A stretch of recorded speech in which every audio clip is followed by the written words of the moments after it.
The Bible begins with two creation stories, but only one is true.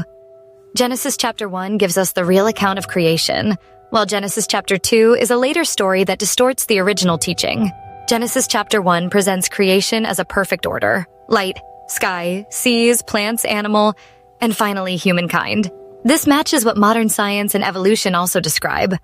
Life unfolding step by step, from simple beginnings to the appearance of humankind.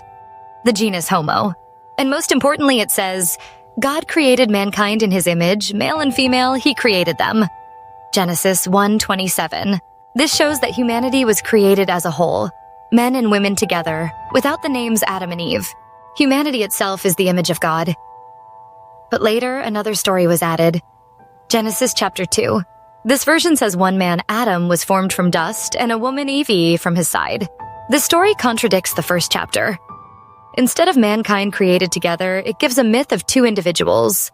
It is not the original truth, it is a later invention that confused the simple and universal teaching of Genesis 1. Over time, religious tradition followed this second story, teaching Adam and Eve as the first humans.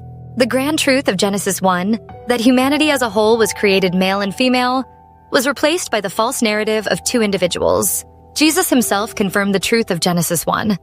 When asked about marriage, he did not quote the Adam and Eve story. Instead, he said, "Have you not read that he who created them from the beginning made them male and female?" Matthew 19:4. Jesus rejected the false second story and pointed us back to the true creation account of Genesis 1.